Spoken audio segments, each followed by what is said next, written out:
अंतिम सभा में मेरे मंच पर विराजे, यहाँ गांधीवादी तरीके से राजनीति करके ईमानदारी के प्रतीक बनकर सेवा करने वाले पूर्व विधायक नंदलाल जी, राजस्थान की विधानसभा मेरे साथ रहे सूरजगढ़ के पूर्व विधायक सुभाष जी, भारतीय जनता पार्टी की प्रत्याशी रही सुमित्रा जी, दलितों के बड़े नेता सीताराम जी, भाई महावीर जी, भाई सुकुंदा जी, भाई राजेंद्र कालरी जी, उप प्रधान रामपाल जी, इस पूरे कार्यक्रम में संयोजक की भूमिका निभा रहे संदीप जी, भाई वेदपाल जी, सरपंच रामनिवास जी, सरपंच प्रमिला जी, भाई धर्मपाल जी, देवी सिंह जी और शहीदों की इस धरती पर मेरे सामने विराजे इस रामपुरा और आसपास के इलाके से आए मौकियों से मेरे किसान भाइयों, छत्तीस कोमल बिरादरी के बुजुर्गों, नौजवानों और बड़ी संख्या में यहाँ विराजी शक्ति सुरमा माताओं और बहनों, मैं सबसे पहले धन्यवाद देना चाहूंगा माताओं आपको, बहनों आपको। ये लोकतंत्र का उत्सव हो रहा है। लोकतंत्र के उत्सव में 24 घंटे बीच में है, आपको यज्ञ में आहुति डालनी है देश में प्रजातंत्र को मजबूत करने के लिए, और इसमें आप सबकी भागीदारिता बड़ी अच्छी और सुखद लगती है। 5 साल बाद इसी तरह के जब मंच लगेंगे, नजारे दूसरे होंगे। उस वक्त विधानसभा और लोकसभा के अंदर दुनिया के सबसे मजबूत नेता नरेंद्र मोदी जी ने महिला स्वावलंबन के लिए सत्ता में हमारी बहनों की भागीदारिता रहे, इसके लिए जो बिल पारित किया है 33% जगह हमारी बहनें विधायक और एमपी का चुनाव लड़ने नजर आई। और ये लोगों का कैसा सहयोग है। एक और तो ये शहीद सतबीर की धरती, ओम प्रकाश की धरती, रंजीत जी की धरती है, लालगिरी जी महाराज की धरती है, और दूसरी तरफ आज जब मैं आया हूं तो रामनवमी का दिन रामपुरा गांव और राम सिंह झाझड़िया के बेटे देवेंद्र के लिए वोट मांगा। आज सुबह से हर शहर में नारा गूंज रहा है, जो राम को लाए हैं हम उसको लाएंगे, दुनिया में फिर एक बार भगवा फैलाएंगे। यहां जो लोग बैठे हैं उसी राम को मानने वाले हैं। आज पहली बार दोपहर में 12:00 पर भगवान राम के अपने घर में, अपने राम मंदिर में और उस जगह पर, उस स्थान पर जहां भगवान राम ने जन्म लिया था, पहली बार लोगों ने पूजा अर्चना की। और फर्क भी देखिए, पिछली बार जब रामनवमी आई थी तब पाबंदी थी, कोई डीजे नहीं लगाएगा, लोगों में डर था रामनवमी के इस जुलूस में कैसे पत्थर निकल कर नहीं आ जाए, क्योंकि करौली जैसी जगह पर कई घटनाएं हो चुकी थी। और इस बार रामनवमी के जुलूस में भजनलाल जी की सरकार में आप आराम से भजन कर सकते हो। अब राम जी के जुलूस पर फूल बरसाए जा रहे हैं, तो फूल बरसाने के लिए हमारे मुख्यमंत्री जी भजनलाल जी सरकार से आए थे। फर्क है डबल इंजन की सरकार में और पहले की सरकार में। यहां भी रणवीर जी पीछे मुकदमों की बात कर रहे थे। रणवीर जी, धर्मपाल जी, वो तो समय कुछ ऐसा था। उस समय राजस्थान की कानून व्यवस्था जर्जरता हम देख रहे थे। नौजवान के अरमान टूट रहे थे, पेपर और नौकरियां लूटी जा रही थी, भ्रष्टाचार का तांडव था, किसान की जमीनें कर्जे माफी के मोह में नीलाम हो रही थी, बहन बेटियां सुरक्षित नहीं थी। उस वक्त जो मुकदमा बन गया, मैं आज कहकर जा रहा हूं, अब कोई चिंता की बात नहीं कि मुकदमा भी वापस होगा। जिन लोगों ने उस समय कानून को बंधक बनाकर अपने राजनीतिक आकाओं को खुश करने के लिए जो कुछ हुआ, बैठकर चर्चा करके उस पर भी बात करेंगे। भाइयों, ये चुनाव कोई साधारण चुनाव नहीं, ये चुनाव और चुनाव के अंदर उम्मीदवार भी देखिए। एक तरफ हमारे उम्मीदवार 5 साल पहले जो इन्हीं मंचों पर खड़ा होकर कहा करते थे कांग्रेस भ्रष्टाचार की चलनी है, कांग्रेस में देश कमजोर हुआ है,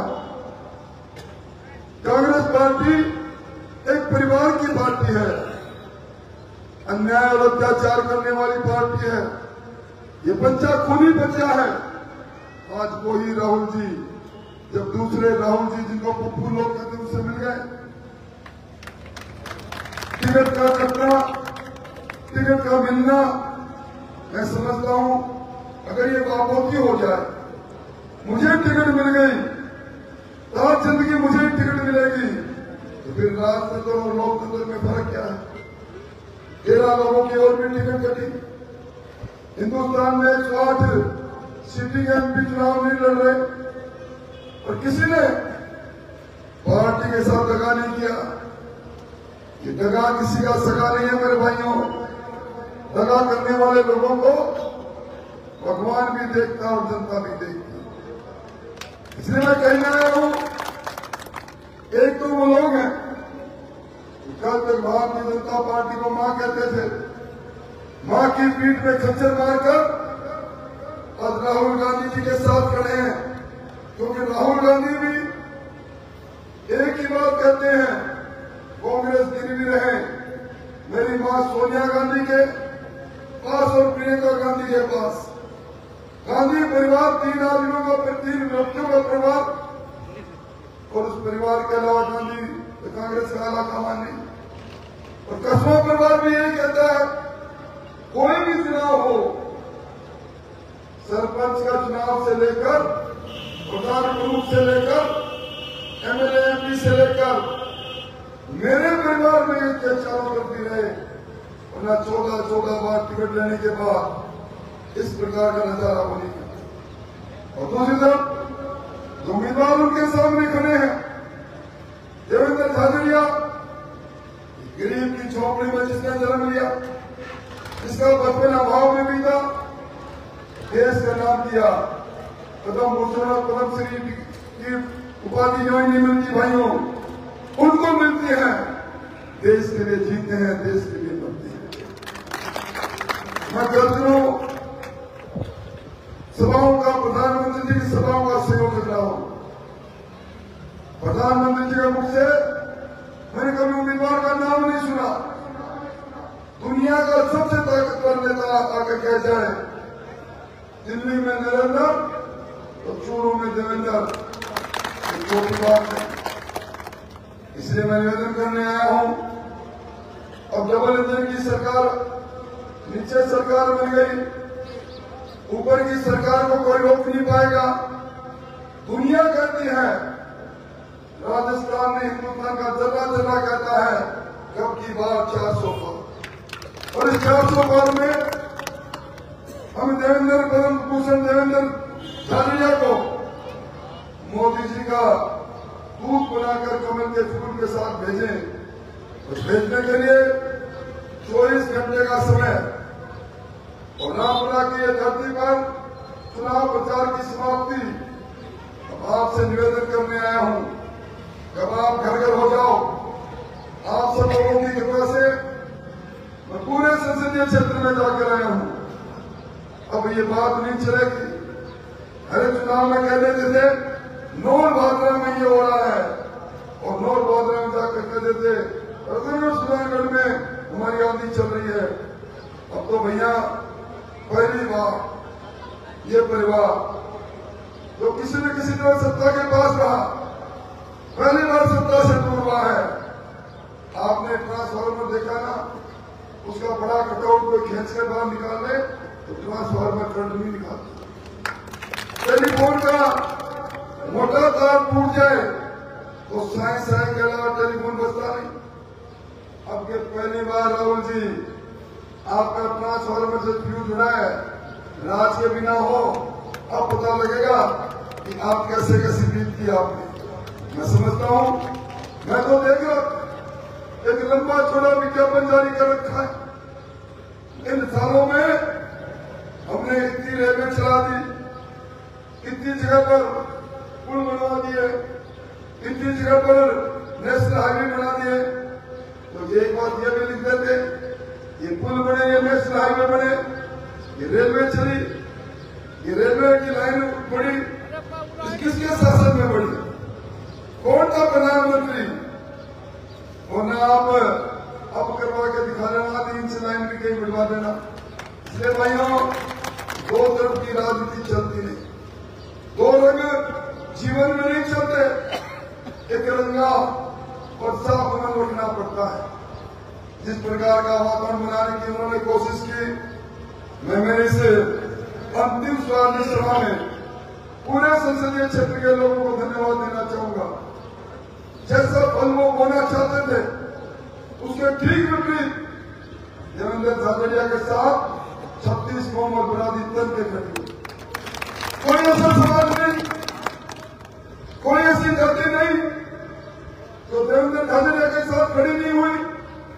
लोगों के समझ में आ गया ये चुनाव देश के स्वाभिमान का चुनाव, ये चुनाव हम देश पर अभिमान कर सकें ऐसे प्रधानमंत्री बनाने का चुनाव है।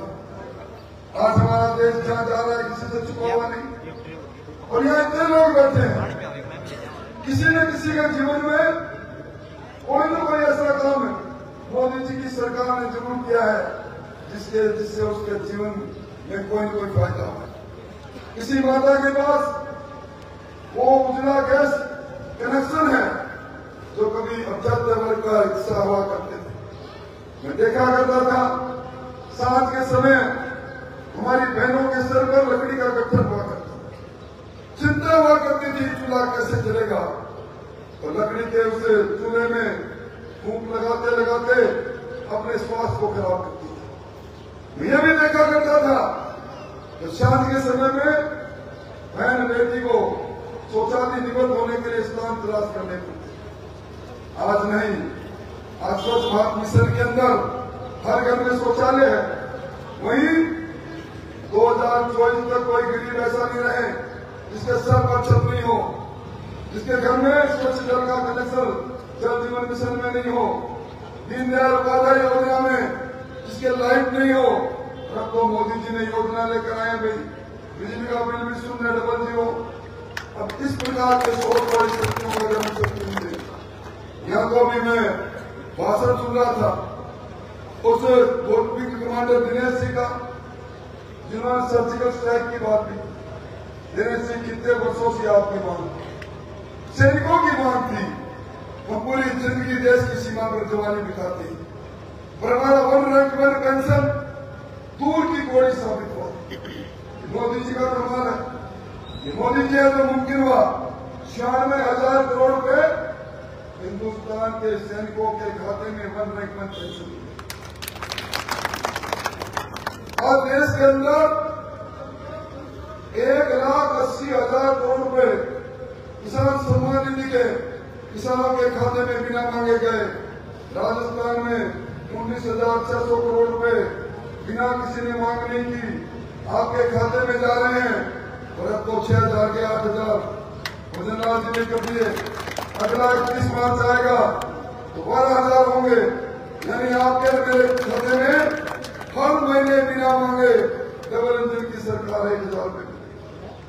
डीजल और पेट्रोल के लिए हम हरियाणा जाया करते थे, आपने डीजल के दामों को कम होते 5 रुपए लगभग 5 रुपए लीटर देखा, और भी कमी आएगी। आपने 450 रुपए में गैस का सिलेंडर मिले, दूसरा गैस हमारी बहनों को, वो भी सरकार ने किया। और नौजवानों के अरमान जिन्होंने लूटे, जिन्होंने पेपर माफिया ने पेपर लीक किए, आज वो भी 82 लोग जेल के सिंह चौकी से। जर्जर कानून व्यवस्था ठीक होने लगी। अब तो अभी तो ये सरकार 100 दिन की है, अभी आगे पूरे समय बाकी पड़ा है। आपके सपनों को साकार करने के लिए कोई कसर नहीं रखेंगे। मैं आज क्या कर जा रहा हूं, आपके सपनों को पूरा करने के लिए हम सब लोग मिलकर करेंगे।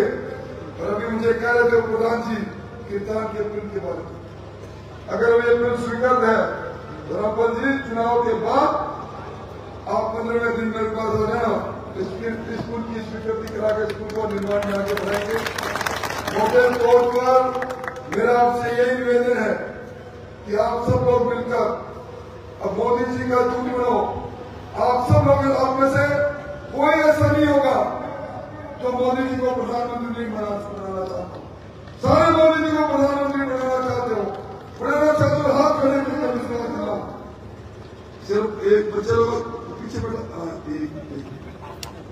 2 आदमियों के अलावा 1000-2000 आदमी के लोग चाहते हैं मोदी प्रधानमंत्री बने, मोदी जी प्रधानमंत्री बने।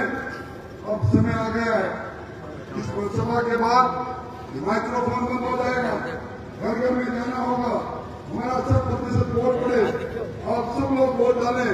और इस बार इस रामपुरा की इस ग्राम पंचायत में और आसपास की पंचायतों में जो फिजा बनी है, दावे के साथ कह सकता हूं, सुमित्रा जी आपके नेतृत्व में आपने चुनाव लड़ा, कुछ कसर बाकी रह गई।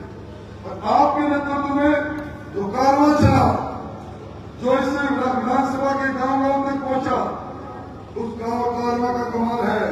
इस बार राजगढ़ की विधानसभा क्षेत्र से भारतीय जनता पार्टी का उम्मीदवार दावा करके जा रहा हूं, मैं मतगणना के बाद फिर मिलूंगा, कम से कम 25,000 लोगों से जंग जा रही है। इसलिए आप सबका सहयोग करें, बूंद बूंद कर हम खड़ा बने। आप सब लोगों को शहीदों की धरती पर प्रणाम करते हुए इस अंतिम सभा में इस अरदास के साथ हम उनको लाएंगे जो राम को लाए हैं। इस राम को लाने वालों को लाने के लिए अब कमर कस लो। बहुत बहुत धन्यवाद, बहुत बहुत आभार।